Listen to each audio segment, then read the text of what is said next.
Welcome to Discover Health, a White Mountain perspective.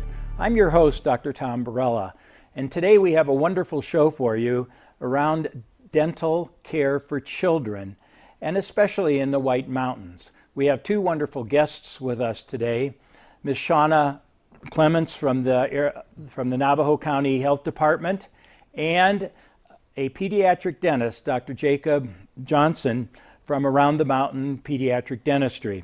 We'd like to welcome them to our show today. Dental care in children and dental problems in children are highly prevalent from my understanding. Someone had said that dental caries is the most common disease in childhood. Is that right? That's correct, Dr. Tom. 5 times more common than asthma. 5 times more common than asthma. Mm-hmm. Now, we usually think of asthma as being a big problem with children and adults, I guess. But I guess dental care is also a problem for adults, too. I've read some statistics that say that 30% of adults have untreated dental caries. Is that a big problem? That's correct, yeah. A big problem. So let's start things off with, do we have a problem in Navajo County? Shauna, I know you've been involved with the dental screening programs in our county. Why don't you tell us a little bit about what your program does and what you found? Sure. We have a couple different programs with Navajo County.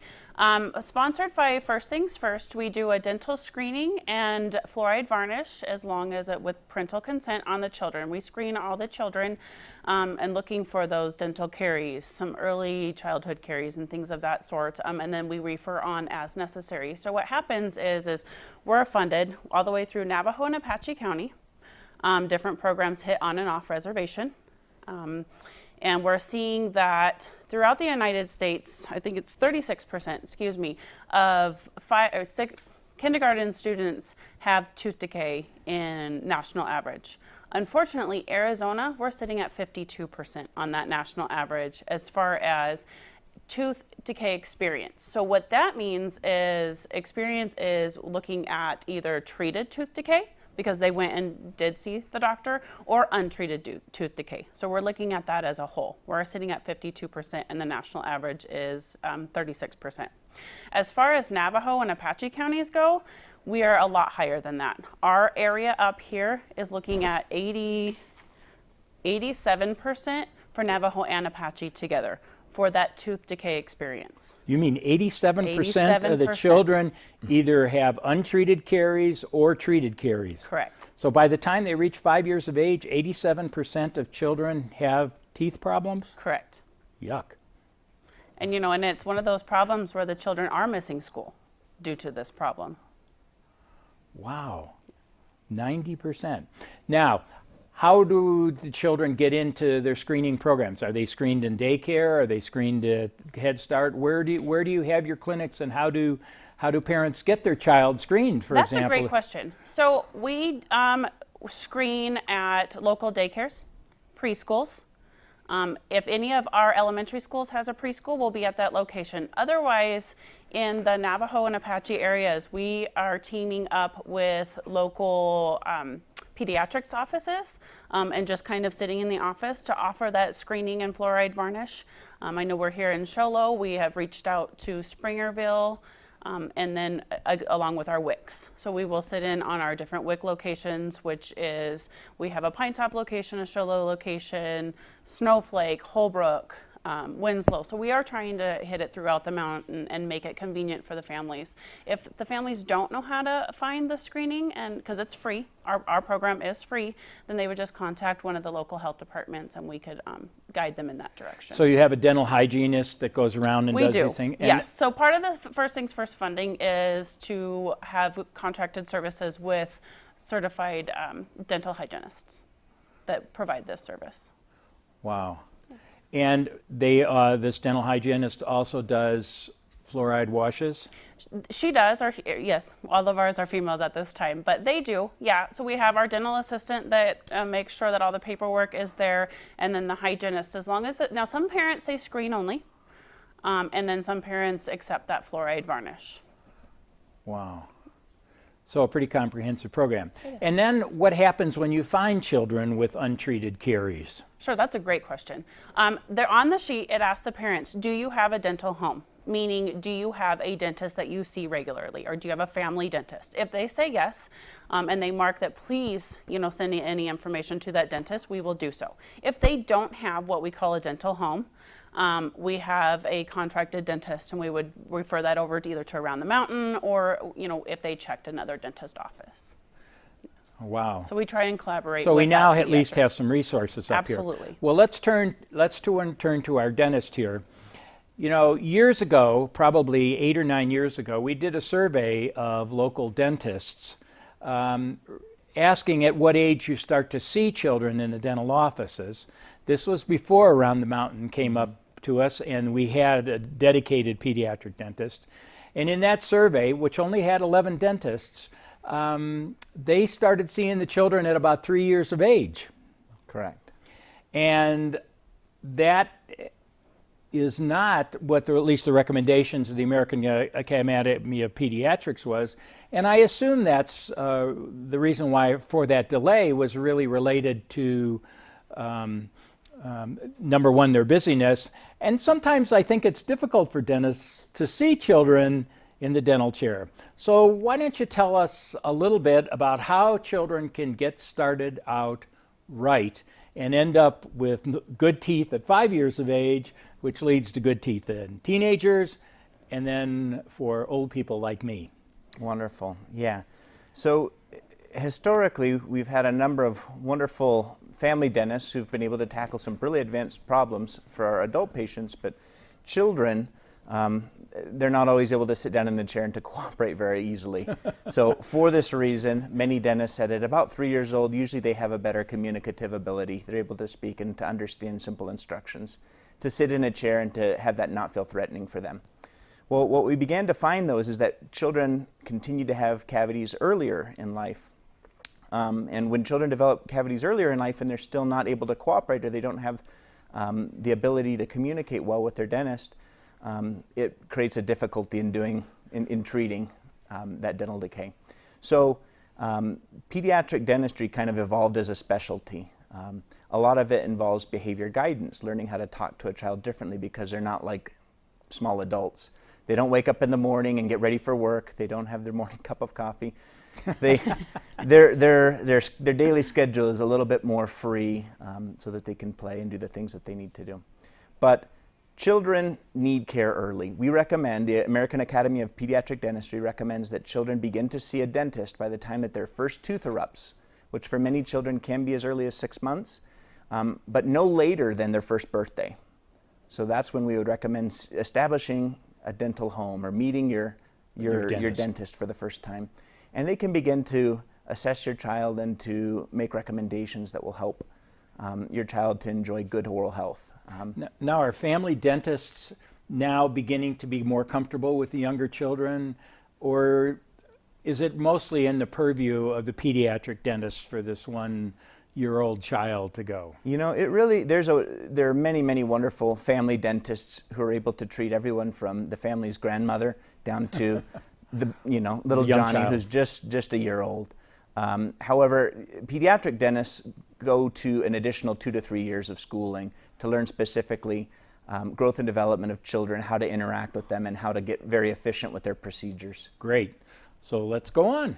Well, one thing that's important, I have a couple of slides that I wanted to share with us today. The first slide that I wanted to show talks about that baby teeth matter. A common thing that I will hear from parents is that aren't they just baby teeth? And one thing that we need to help families to understand is that many of these baby teeth are going to be there till the children are 11 to 12 years old. So that is a long time. If your son or daughter comes in and they're just a year old, they need to keep many of these teeth then for many lifetimes longer than what they've had them thus far. And essentially, if there's something bad happens to those teeth, they got 11 or 12 years to live with it if they lose that tooth, for example. Correct. Early tooth loss may mean that they may have a space there where the tooth is not present for years and years, and that leads to a loss in function. It can lead to teeth drifting and crowding, and can lead to costly orthodontics. Wow. Down the road. So let's start early. Let's start early. So by starting earlier and preventing dental problems from becoming more advanced, we found that this is much more efficient care, and children are happier. They have better experiences, and they also establish trust with a dentist earlier in life, as opposed to coming into his office for the first time when there's a major crisis, an infection, and they're very scared and worried about what's going to happen next. And the care is frankly more difficult for them. What a good concept. Yeah. Getting used to your dentist. So the next slide that I have, this is what we're trying to avoid. We're trying to avoid families developing cavities. The dentist's best day is just to come in and just to be a cheerleader, to tell every little boy and girl, you've done a great job, we have no cavities, fantastic. We just want to continue to encourage them to support good health. But it's important that we screen and that we catch cavities early, because they can look as simple as small little brown stains on the teeth to the eye, or they can even be hidden, where you may think that your child has perfect teeth, but in reality there's more going on. The good news is that if a child is seen early before a problem becomes big, the solution is very easy as well, and maybe minimally invasive. Okay. So what's the next steps? I mean, let's go through the steps. Well, when families come in, even with a very young child, we're able to look at their teeth and to assess the health of it, and we're able to have important conversations. It helps us to establish what the family's been doing historically, so that we can understand why they're enjoying good health, or if I have a parent who says, you know, with my first 3 children, they all had perfect teeth, but with this one, it seems very different. What have I done differently? We're able to open important discussions as to, you know, what's happening with their diet. Did this child go to bed with bottles at night? Is there anything that's different from the other children? And then we can establish a plan together, and we like to form a team. And usually by making those simple recommendations, many times we can slow down the progress of what's begun, or even stop it altogether. I suspect a lot of this is related to what actually causes cavities in children in terms of establishing good, healthy dental habits. That's a great thought. Actually, I have another slide that talks about this. Oh. So many families will say, my child doesn't eat candy. You know, how is it that they're developing these cavities and these tooth problems? I've done it. I've raised my children just the same as all of my other children. So the slide that I have here shows that there's an overlap of many. It's multifactorial. It's not one thing that causes tooth decay in children. So you need a number of things. Some of the most important things, though, that interact together here are bacteria, as well as food. We all know that candies and soda and sweet treats are not good for the teeth. However, other foods as well can cause cavities. Something as simple as bread, chips, pasta, these things can all still cause cavities, even though they're traditionally thought of as healthier foods. Is that related to supplying food for the bacteria? I mean, what is the pathogenesis, I would use a technical term, of all these foods in relation to cavities? Wonderful. Well, all of us kind of inherently know that there's germs in people's mouths. Bacteria. I'll often say, exactly, bacteria. I'll often say to families, you know that if you had your young child at a park and an individual left a drink that they were interested in there on a park bench, if your child went to approach it and picked up that drink, you would probably jump up out of your seat and take that drink away, because you know that that's going to introduce something to their mouth that's not good. You're going to introduce bacteria and germs which you don't want in your child's mouth. When I used to talk to parents about children, I used to say, if your child found food on the floor, your child would eat it, but you wouldn't, for the same reasoning. So Correct. Go on. So I have to interject a little bit of pediatrics in here. One way or another, germs can find their way into children's mouth. Now, there's hundreds of different kinds of bacteria in our mouths. Some of these bacteria are better at causing cavities, and unfortunately, some children early in life acquire more aggressive species of these bacteria. And these bacteria, you can have similar diets in 2 different children, and if one has a more protective type of bacteria in their mouth and one has a more aggressive disease-causing type of bacteria, in some children you'll see a very different experience even under the same diet. Some of these children may develop cavities at a very young age. Wow. So is this maybe part of the reason why parents say some kids have good teeth and some kids have bad teeth, that it may be more than just the teeth itself? You know, I often hear that. I hear families come in and say, you know, in our family we just have bad teeth. They feel very much like my father had this problem, I had this problem, and my children are going to have this problem too. And they feel very much like this can't be helped. And this is one of the reasons why we have important conversations early in life and say, no, no, no, it does not have to be this way. These bacteria simply need to be controlled. Even if they're in your child's mouth, they attach to the teeth within a few hours. So I usually explain to parents that these bacteria form a layer on the teeth. After a time then, when your child goes to eat this food, most of it is swallowed and ingested and makes its way to the stomach. A small amount will remain near the teeth. And when the bacteria, which are attached to the teeth, find this food, they're able to digest it, and then they begin to release acid on the teeth. And this is what begins to cause damage to the teeth. And that's why food caught between your teeth is a big problem, because it's essentially a permanent food supply for bacteria. Correct. Okay. So what else can you do? Obviously, you can brush your teeth. Flossing is one of the issues. I'm just guessing as a layperson. But what else can you do to help protect your teeth? Well, let me go on to my next slide really quickly.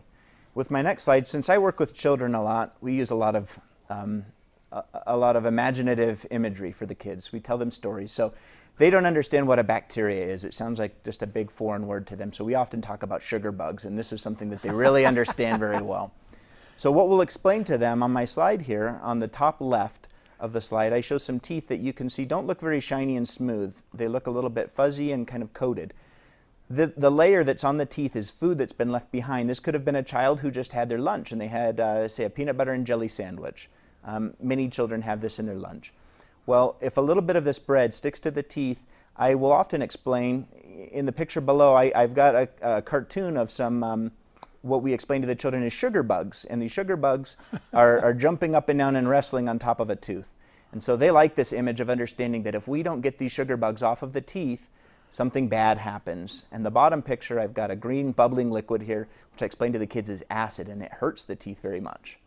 So the process, though, when bacteria rest on the teeth and they see food and they create acid, it pulls calcium and other minerals out of the teeth.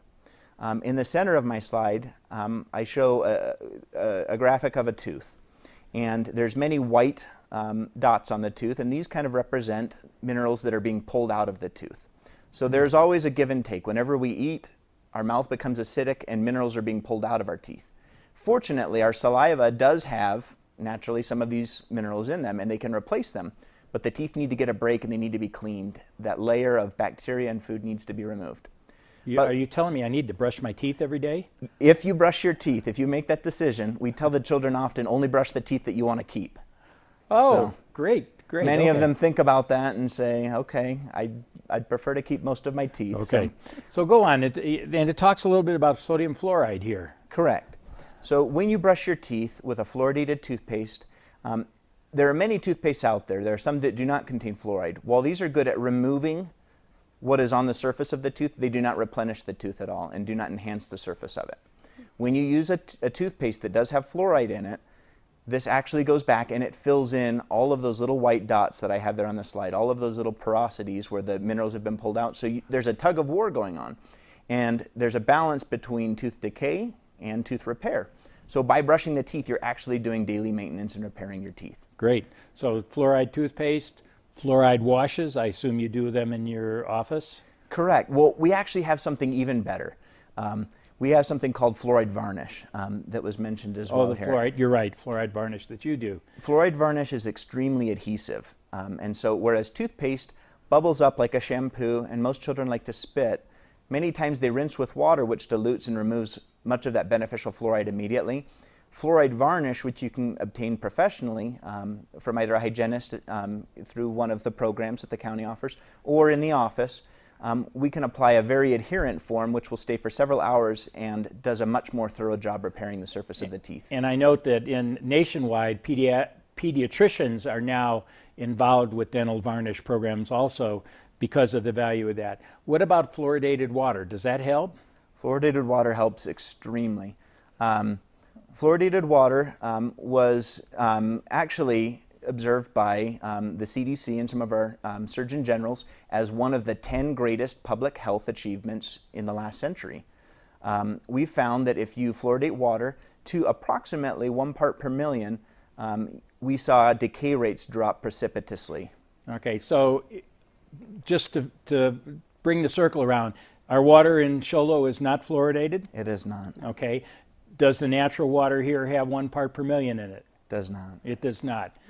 It should be noted, most of the communities in Arizona have fluoridated water. That is correct. So it's really important now that you take care of your teeth if you don't have those basic things in the background. So let's talk about what a parent can see. What can you actually see as a parent that tells you that your child are having problems? Wonderful. Well, I have another slide that I wanted to share with everyone, and to say, as early as when you look at this slide and you see these teeth, you can see that when a tooth looks shiny like a pearl, that's generally healthy teeth. When this child, we've mentioned there are some white spots on this child's tooth, and this child's just barely turned 2 years old.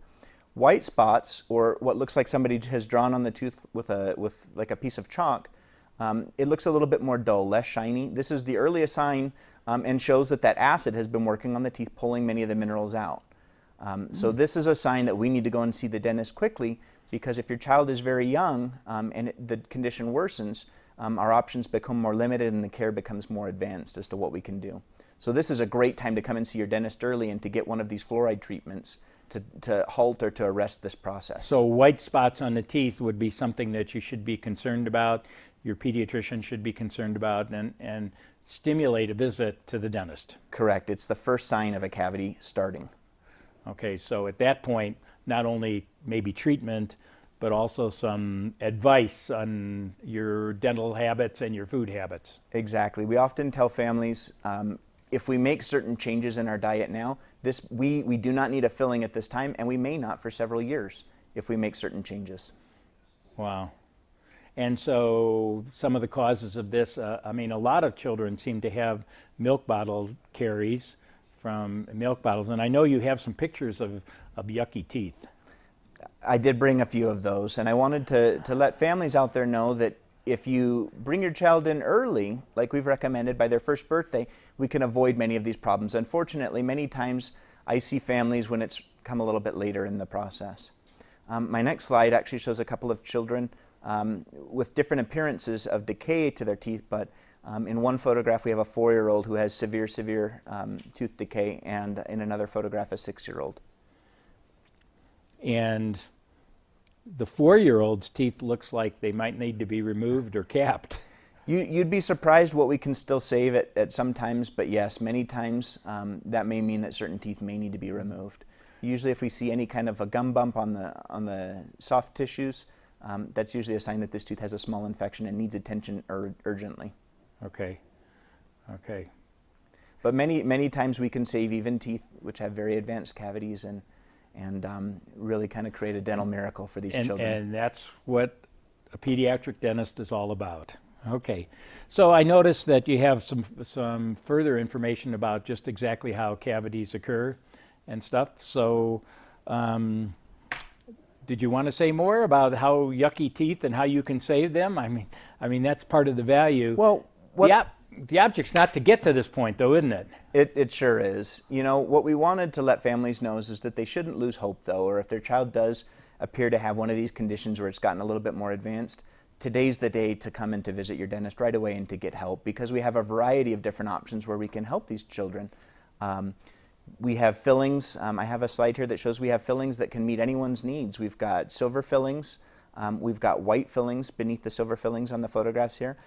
When a cavity becomes large, we may place stainless steel crowns, which completely cover up the tooth. If a child's decay becomes very severe, like we saw those black teeth, many times you can still clean them up and place one of these, and it restores full function of these teeth, and they can keep them for several more years.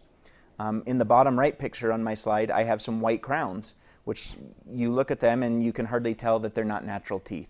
So we do have excellent options that can meet many families' needs, and we wouldn't want any family to feel like this is kind of hopeless, or we're doomed to just have these teeth removed and to try to avoid seeing the dentist. So there's a lot you can do. And we've got options for every child, even if your child is extremely frightened. Part of a pediatric dentist training is to learn how to help children to go to sleep, to get their care comfortably. In some cases, it may be as simple as having a small drink of medicine, which helps them to doze off and have good dreams while their dentistry is being performed. In our office, we try to keep it very family-centered, and we welcome the family, the parent, into the room and say, we would like you to observe your child while they're getting their dental care, and so that they can see that it's comfortable and see that dental miracle happening for them. I never thought of going to the dentist and dreaming, to be honest with you. But that is a good concept, that the children can feel comfortable. And of course, if you're able to interact with them early and not have them always be afraid of you, for example, for fillings and stuff, that certainly is a good foundation for good dental care all through childhood. Do you have any other things that you can help us with young children and stuff? Well, one common question that we'll get is we'll get young children who have a thumb sucking habit, or maybe they are really using a pacifier a lot. So one thing that we want to talk about here is that these types of habits are usually not a significant problem when a child's very young. When a child's 1 or 2 years old, if they're falling asleep and they're sucking their thumb or they're really tied to a pacifier, it's okay at this point. Typically, though, we do want to wean them off at an appropriate age. When they arrive at school, it's probably when they arrive with other kindergartners, we don't want them still taking their pacifier to school. Okay. And actually, beyond that, for many of these children, the habit, though, can become so persistent that when their thumb is always in their mouth, the mouth will grow around the thumb. So you'll get flaring of the upper front teeth, and you'll get reclining of the lower teeth. And so when this child then smiles, their back teeth will be touching, but the front teeth will have grown around the thumb or the pacifier that they've been using, and they'll have what we call an open bite. And so I have another slide here that shows a cartoon of what that looks like, of when a child smiles and they're open in the front. This can make it very difficult to eat a sandwich later in life if there's lettuce or something thin that they can't slice through with their front teeth. Now we're out of time right now, and you've done a wonderful job, both of you, setting it. And I would like to thank Shauna for coming and describing the programs that we have for the health department, and Dr. Johnson, the wonderful care of Around the Mountain Pediatric Dentistry. And for all of you who's watching, I thank you for watching our show today, and tune in for more informative topics in the future. Thank you. And we're done.